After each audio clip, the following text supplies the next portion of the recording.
नमस्कार मित्रों, आपके अपने आध्यात्मिक motivational YouTube channel God wise ईश्वर की आवाज़ में मैं अनाम अव्यक्त आपका हार्दिक स्वागत करता हूँ, अभिनंदन करता हूँ। मित्रों, जैसे आप जानते कि राकेश झुंझुनवाला अब हमारे बीच नहीं रहे, तो एक मित्र ने मुझसे पूछा कि इनके ऊपर अपने विचार व्यक्त करें। तो राकेश झुंझुनवाला जो थे वो बाह्य रूप से तो संपन्न थे मगर भीतर से विपन्न थे। वे बाहर अमीर थे मगर भीतर से वे गरीब थे। उन्होंने बाहर समृद्धता तो देखी मगर आंतरिक कंगाली को भी उन्होंने बहुत भोगा है। उनका जो चरित्र बल था बहुत कम था, आत्मबल तो उनमें था ही नहीं। मछली की तरह जैसे शराब पीते थे वो, काल ने भी मछली के ऐसे उठा के लेके गया। अपने ऊपर नियंत्रण नहीं था, सिगार बहुत पीते थे, शराब बहुत पीते थे, स्त्रियों के शौकीन थे। शेयर मार्केट और औरत दोनों बहुत पसंद थी, शराब शबाब और कबाब के शौकीन थे। तो आपने तो उनका वीडियो भी देखे होंगे। आध्यात्मिकता की बहुत कमी थी, आत्मिकता की बहुत कमी थी, आंतरिकता की बहुत कमी थी और नैतिकता की बहुत कमी थी। जीवन में एक अशांति थी। अगर उनके आप प्रश्नों के उत्तर भी देखेंगे ना तो बहुत अशांति से आए हो देखेगा। जैसे मिलने गए तो ऐसी घुड़ी मुड़ी टाइप की शर्ट पहन लिए और सीतारामन निर्मला सीतारामन से मिलने चप्पल ही पहन के पहुंच गए। फिर जवाब भी उठ पटांग दे रहे हैं, वो स्पष्टीकरण जो दे रहे हैं वो अशांति से आया उस स्पष्टीकरण। और जब उनसे किसी ने पूछा कि अपना मोदी जी से आपकी क्या बात हुई, तो उन्होंने बोल दिया कि जो सुहाग रात में पत्नी से बात होती तब किसी को नहीं बताते। ये कोई जवाब हुआ क्या? इससे पता चलता कितने अशांत थे करके वो। और डायबिटिक थे, पैर उनके काम करना नहीं, चल नहीं पा रहे हैं पैरों से, तब भी वो झूम रहे एक सड़े से गाने पे, कजरारे कजरारे। कभी भी भजन पे नाचा नहीं जीवन में, कजरारे कजरारे तेरे कारे कारे नहरा पे झूम रहा है आदमी।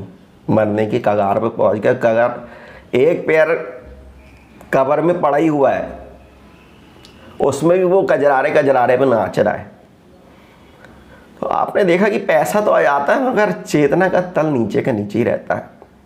चेतना का तल राकेश झुंझुनवाला जी का निम्नता निकृष्ट था। और उन्होंने आर्थिकता के लिए अच्छा काम किया है, यानी वेल्थ जो था उनका उसके लिए बहुत अच्छा काम किया है। हेल्थ मगर उनकी गिर गई, अपने ऊपर नियंत्रण नहीं था, बुरी आदतों के शिकार हो गए। इतना आत्मबल भी नहीं था कि मैं इसको ठीक कर सकूं। मतलब आप पैसा तो आप कमा सकते हो मगर चरित्र कमाना बहुत मुश्किल बात है। अपने ऊपर नियंत्रण करके रखना बहुत बड़ी बात है। इसलिए बोला गया है ना कि जो अपना मालिक स्वयं है वही शहंशाह है करके। तो राकेश झुंझुनवाला जो थे भीतर ही गरीब थे और बाहर अमीर थे। और उनका जो जीवन है वो अनुकरणीय नहीं है। केवल आर्थिक क्षेत्र से आप उनका अनुकरण कर सकते हैं मगर नैतिक और आध्यात्मिक दृष्टि से वो त्याज्य है। उनसे हमें ये सीखने को मिलता है कि क्या नहीं करना चाहिए करके।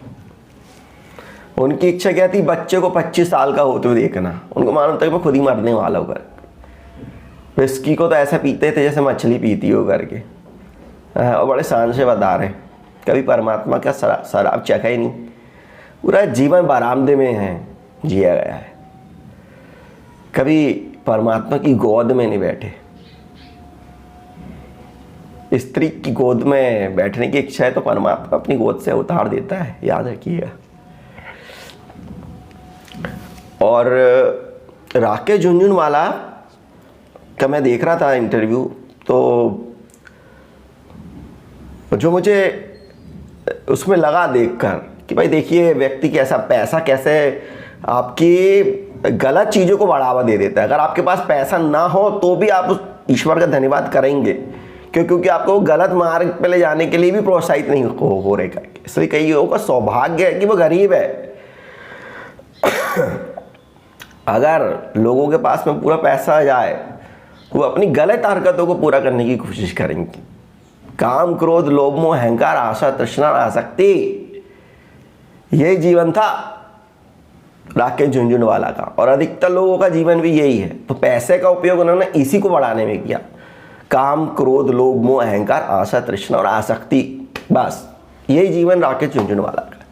ना इसमें आत्मिकता आती है, ना आध्यात्मिकता आती है, ना इसमें नैतिकता आती है। पैसा अच्छा कमाया, 45,000 करोड़, पर यही छूट गया है। कुछ एक सुई लेके नहीं गए अपने साथ में, केवल वो कल्पना में था। देखा जाए तो आप मरे और जग डूबा। और राकेश झुनझुनवाला जो है, उन्होंने समाज के लिए, राष्ट्र के लिए, राज्य के लिए, आर्थिकता के लिए, भौतिकता के लिए अच्छा काम किया है। इसके लिए उन्होंने पैसा दिया, दान किया, ये अच्छा है। मगर खुद के लिए, आध्यात्म के लिए वे जीरो थे। ना उनका अपने शरीर पे नियंत्रण था, ना अपने मन पे नियंत्रण था, ना अपने विचार पे नियंत्रण था, ना अपने भाव पे नियंत्रण था, ना अपनी ऊर्जा पे नियंत्रण था। ना शरीर बस में है, ना मन बस में है, ना विचार बस में है, ना भावनाएं बस में है, ना ऊर्जा बस में है। आत्मा का कुछ पता ही नहीं है, परमात्मा को वो मानते ही नहीं है। तो ऐसा जीवन हो जाता है, बिल्कुल भिखारी हो गए ऐसा। दिखता बाहर से अमीर है, मगर अंदर से वो कंगाल रहता है, और मौत बता देती है कि भिखारी था। तो ऐसा जीवन नहीं जीना है, अपना मालिक बन के जीना है। राकेश झुनझुनवाला अपना मालिक नहीं था, वो मन का गुलाम था, शरीर का गुलाम था, विचारों का गुलाम था, भावनाओं का गुलाम था, ऊर्जा का गुलाम था, और नेगेटिव वाली वो भी। शरीर को उन्होंने लत लगा दी शराब, शबाब, कबाब, श्रृंगार की, सिगार की, विस्की की, छूट नहीं पाई। मन निम्न केंद्रों में रखा, कभी परमात्मा में नहीं लगाया। विचार भी निम्नतम रखे, केवल पैसा ही पैसा, बस प्लॉट फोड़ रही है, पोर्टफोलियो रही है, छठ उड़ गया। भावनाएं भी निकृष्ट, गजरारे पे नाच रहे। कभी मीरा का भजन नहीं सुना, कभी कबीर का भजन नहीं सुना, कभी तुलसी की वाणी नहीं सुनी, कभी कानों में शब्द नहीं सुने होंगे। पूरा जीवन व्यर्थ था। आर्थिक दृष्टि से जीवन श्रेष्ठ है, मगर आध्यात्मिक दृष्टि से निकृष्ट है। तो आप ऐसा जीवन ना जिए। 100 रुपये भी अगर आपके पास में है ना, 100 रुपये भी, तो आप में शांति आ जाएगी। अगर 1000 करोड़ रुपए भी है ना, तो आप अशांत हो सकते हो। तो वो 45,000 करोड़ होने के बाद भी अशांत आत्मा थी राकेश झुनझुनवाला। वो जो शांति, साक्षी, ध्यान, प्रेम, आनंद, करुणा और विनय होता ना, इसका तो उसे पता ही नहीं था कि ये क्या चीज़ होती। विवेक, बोध, प्रज्ञा, समझ, होश, अवेयरनेस, जागरूकता क्या होती, ये भी उसको नहीं पता था। उसका पूरा विवेक, बोध, प्रज्ञा पैसे के लिए थी, मगर आंतरिकता के लिए नहीं थी, आध्यात्मिकता के लिए नहीं थी। तो वो कोई अनुकरणीय व्यक्ति नहीं है। उससे आप ये सीख सकते हैं कि पैसा कैसे बनाना है करके। आर्थिकता और भौतिकता की दृष्टि से वो आपके लिए अनुकरणीय है, मगर नैतिकता, आत्मिकता और आध्यात्मिकता की दृष्टि से वो अनुकरणीय नहीं है। बस मुझे यही कहना था। आपके जो विचार हो आप कमेंट बॉक्स पे लिखिएगा, मैं इसका उत्तर और जरूर दूंगा। यह वीडियो देखने के लिए आपका बहुत बहुत धन्यवाद। चैनल को लाइक, शेयर, सब्सक्राइब अवश्य करिएगा।